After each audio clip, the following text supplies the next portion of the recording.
Ahora sí, sumándolo a Gustavo Rosa, nuestro amigo, compañero, camarada, desde Rosario, licenciado en letras, docente, siempre dando una mano, colaborando para que podamos entender un poquito más lo que está pasando a nivel nacional. Eso es un poco la idea y conocer a través de Gustavo una mirada quizá más profunda de los hechos que se están viviendo en una jornada tan importante, a 47 años del golpe salvaje, brutal, genocida, y que conformó una época de terrorismo de Estado, me imagino que para mucha gente muy dolorosa, ¿no? Así que Gustavo, buenos días, si se puede decir buenos días, ¿cómo estás?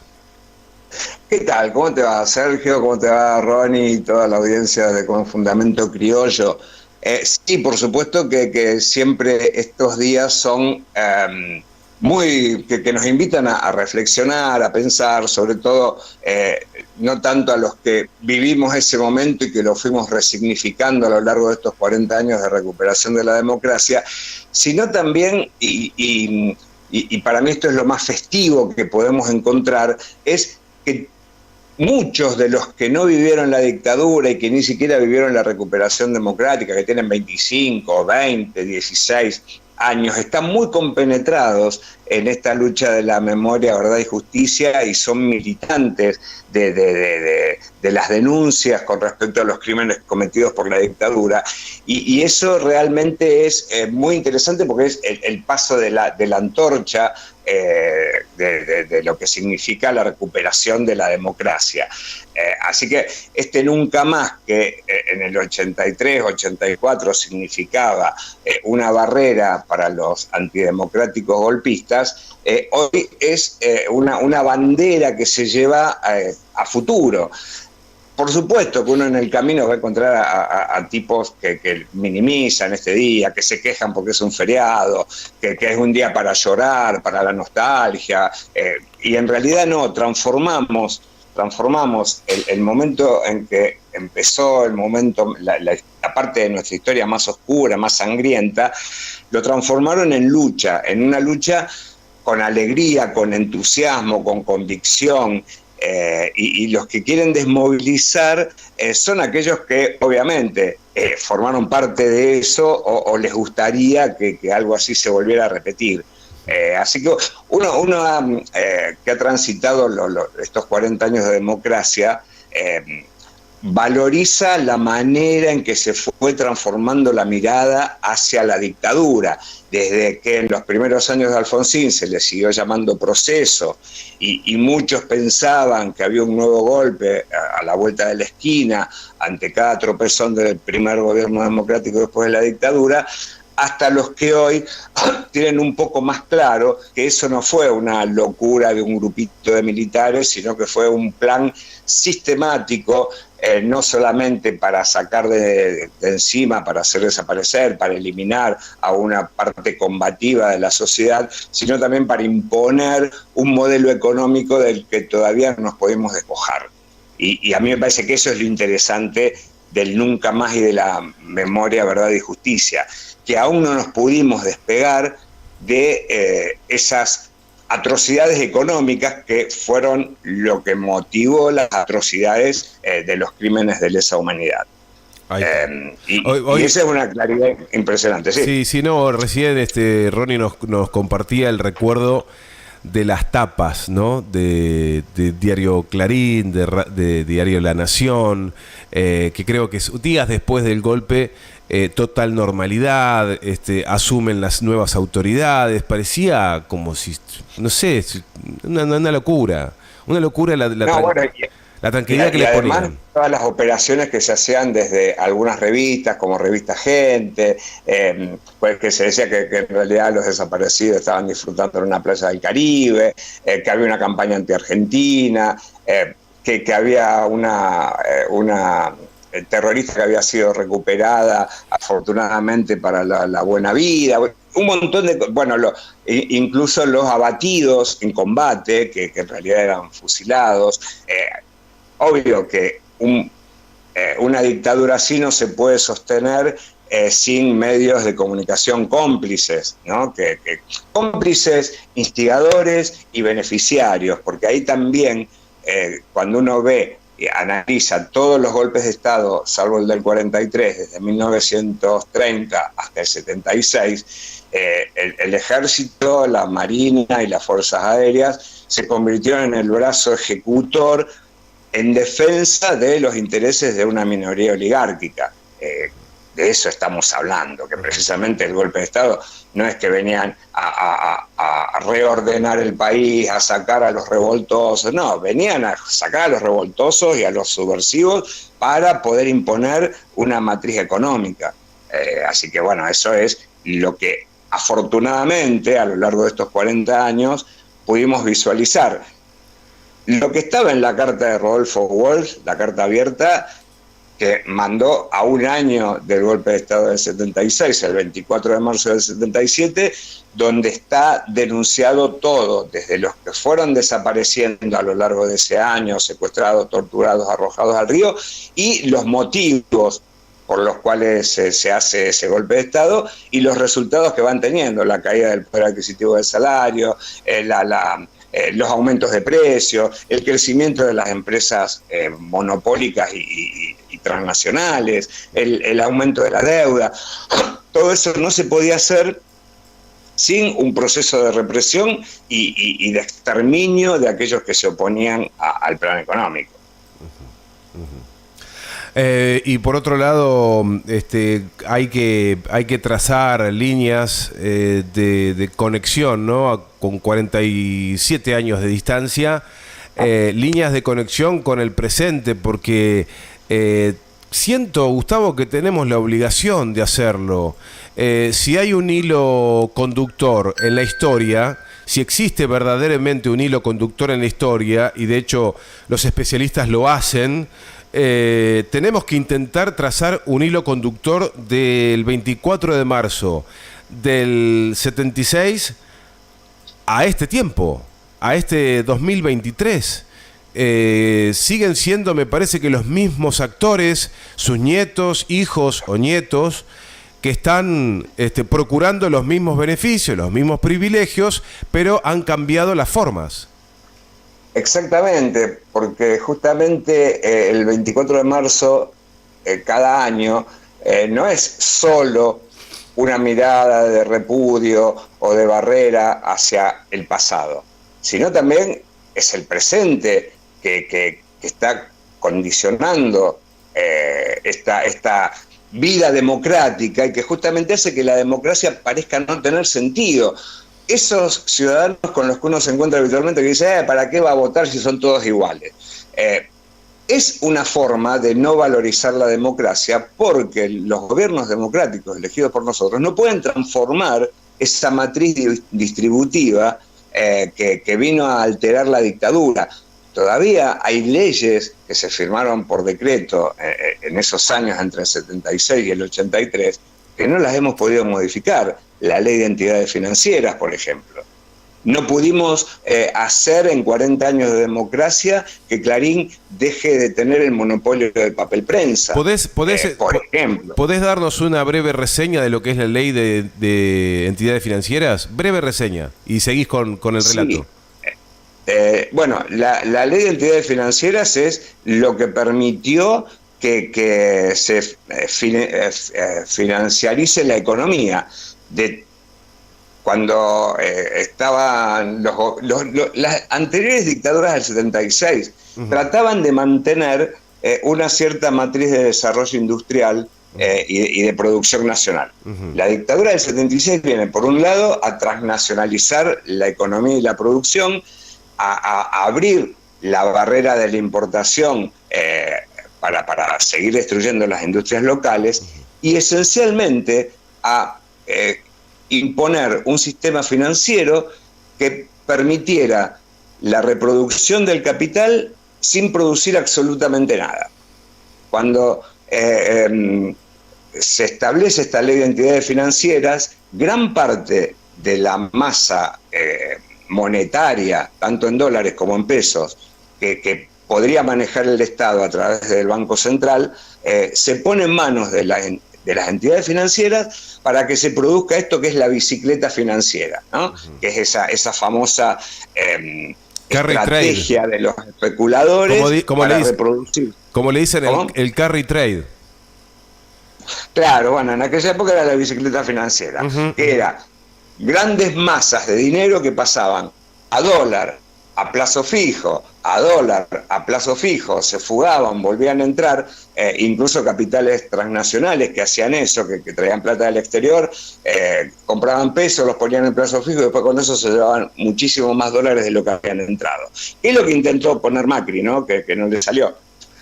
Pero Carlos Heller, diputado nacional y presidente de Credicop, siempre plantea, él creo que en estos 40 años debe haber presentado 7 proyectos de modificación de la ley de entidades financieras y nunca pudo hacer que pase de las comisiones. Nunca se quiere discutir esa cuestión de la ley de entidades financieras. Así que, bueno, es evidentemente una piedra en el zapato de la democracia no poder hacerlo. Otra piedra fue la ley de servicios de comunicación audiovisual, que después de en 2009 habían pasado casi 30 años de democracia y nunca se había podido debatir una ley para regular los medios de comunicación. Y bueno, cuando se logró una ley verdaderamente democrática, vino un tipo como Macri y desguazó lo más importante, que era la desmonopolización, sobre todo en manos del Grupo Clarín. Por lo tanto, todavía tenemos resabios, incluso si bien Néstor Kirchner apenas asume, gracias al Congreso, derogan las leyes de punto final y de obediencia debida, que eran las que impedía enjuiciar a los genocidas que estaban en niveles inferiores en rango militar. Los juicios se empezaron a realizar, pero hay muchos que están frenados. Hay un 30% de condenas efectivas y hay un 70% que se están pateando para adelante para que conquisten impunidad biológica, como fue lo que pasó con Pedro Blaquier, el dueño de Ledesma, que murió hace un par de semanas, sin haber sido siquiera molestado por la justicia, y que fue uno de los artífices del golpe de Estado, porque Alfredo Martínez de Hoz era su asesor económico, y él se ve que en algún momento dijo, che, ¿por qué no facilitamos las cosas y hacemos un golpe de Estado e imponemos lo que nosotros pensamos? Y así fue. Y Blaquier no pagó consecuencias, y también por haber sido cómplice de la noche del apagón, con la muerte del intendente del doctor Arestis y de 300 y pico de trabajadores del ingenio Ledesma. Y no pagó, y hay muchos empresarios que no pagaron las consecuencias de su alianza absoluta con los dictadores, incluido Héctor Mañetti. Y también hay que sumarle a la dictadura, Gustavo, el traspaso de la deuda de los sectores privados al Estado argentino.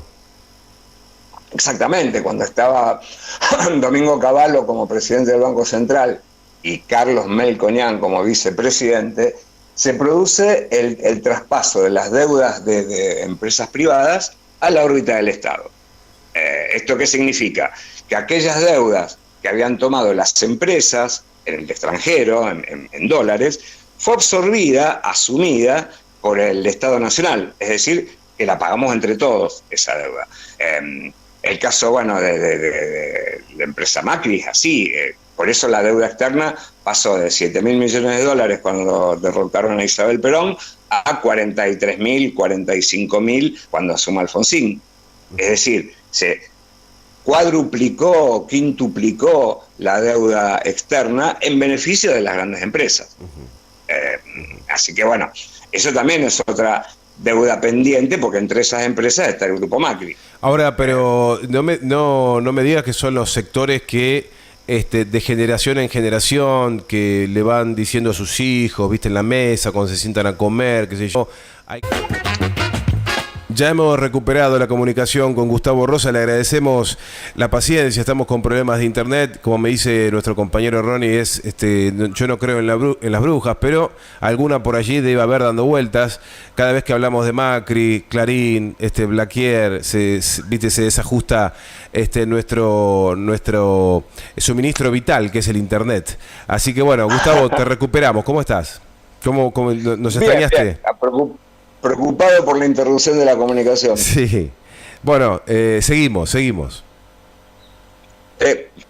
Vos estabas planteando esta cuestión de las generaciones de estos empresarios, que se debe comentar en las mesas. Ah, sí. Sí. Te decía que son los mismos que te dicen, bueno, allá los vagos, viste, los que cayeron en la escuela pública y no quieren trabajar y no van a tener nada en la vida, porque todo se trata de esforzarse y tener. Pero después cuando vos rascás un poco, buscan por cualquier otro camino fuera de lo legal hacer la plata y asegurarse un futuro para ellos, para sus hijos y para todos. Pero en el discurso son impolutos.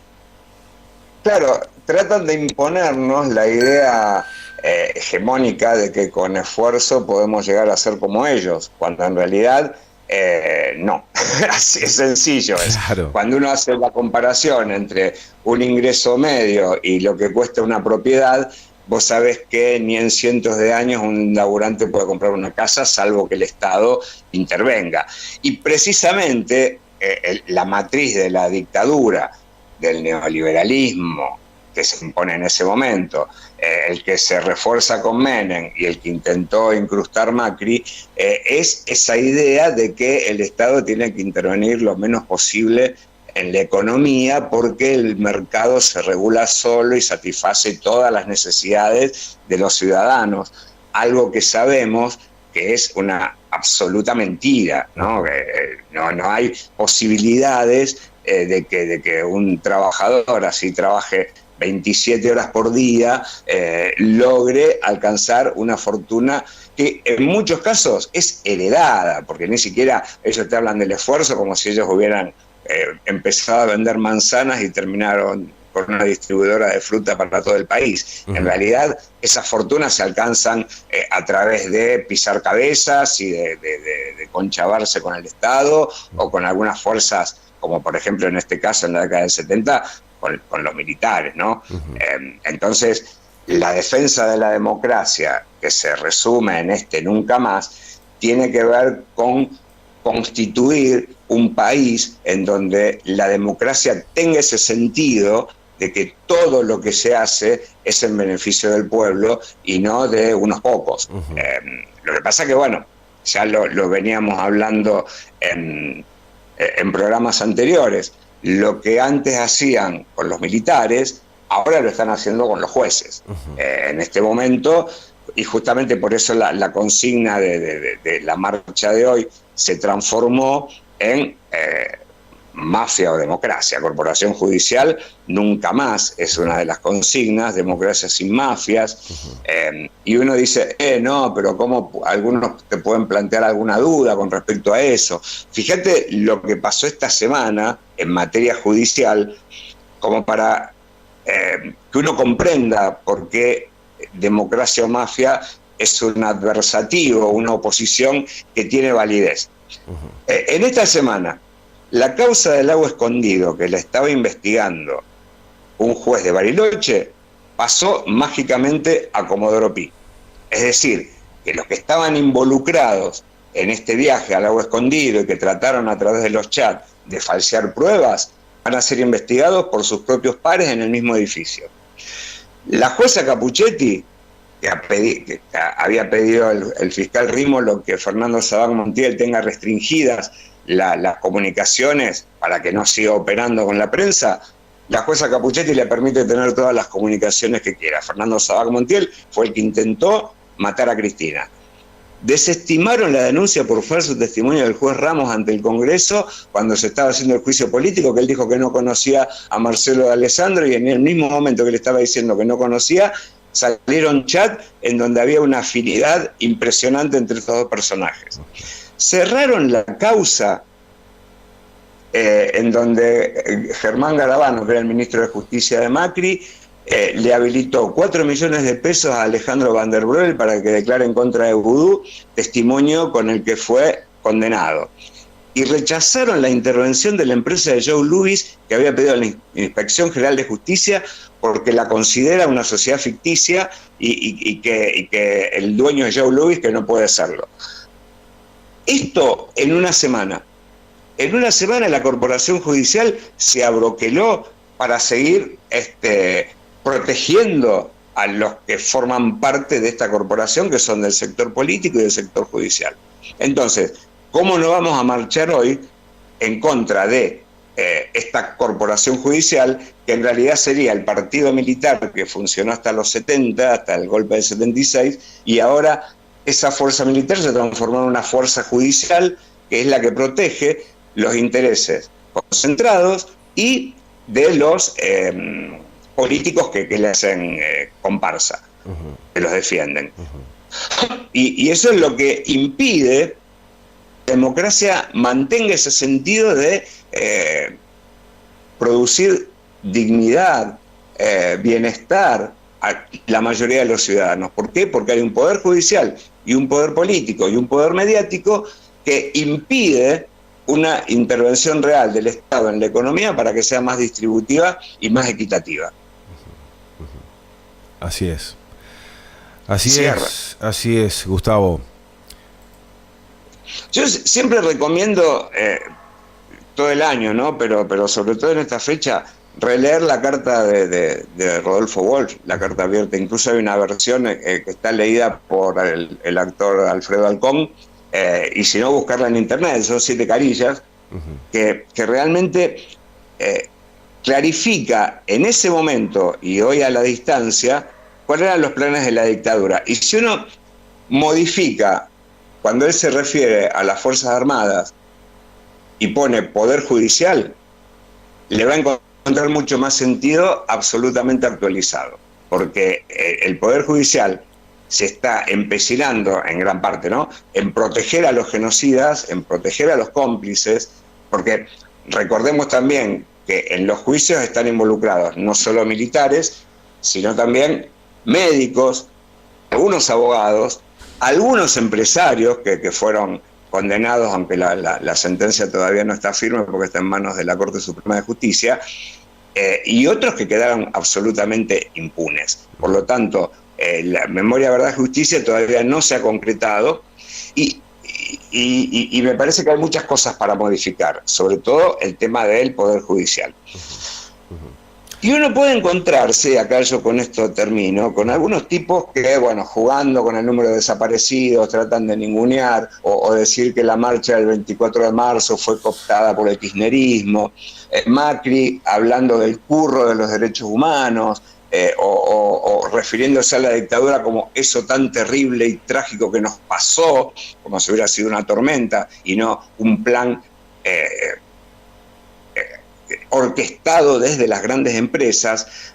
Así que bueno, hay que tener cuidado porque el otro día circuló por alguna de las redes un discurso de Jorge Rafael Videla en donde él planteaba cuáles eran sus planes una vez que se pacificara el país y se exterminaran a los subversivos y demás, y que el plan era de un país de ensueños, paradisíaco, etcétera, etcétera.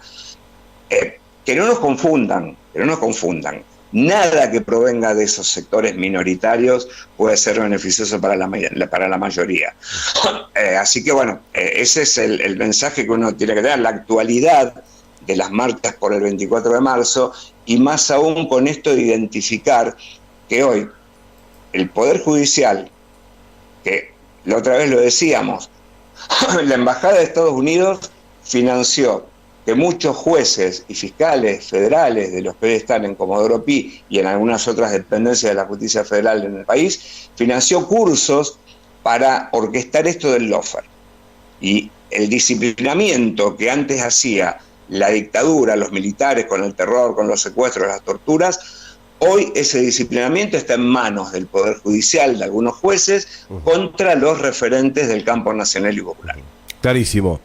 Gustavo, gracias por este contacto, gracias por conversar con nosotros y nada, abordar y sumar al pensamiento crítico de una Argentina muy, muy turbulenta por estos días. Te agradecemos mucho. No, por favor, gracias a ustedes por el espacio y la paciencia, y nos encontraremos el martes. Buen fin de semana. Gracias a vos, abrazo enorme. Chau, chau. Chau. Gustavo Rosa, nuestro amigo y compañero desde Rosario, como digo siempre, ayudándonos a pensar qué es lo mejor que podemos intentar hacer, como decíamos, en una Argentina tan complicada por estos días, y en una fecha muy especial hoy, 24 de marzo de 2023, a 47 años del terrorismo de Estado que se llevó 30.000 compañeros.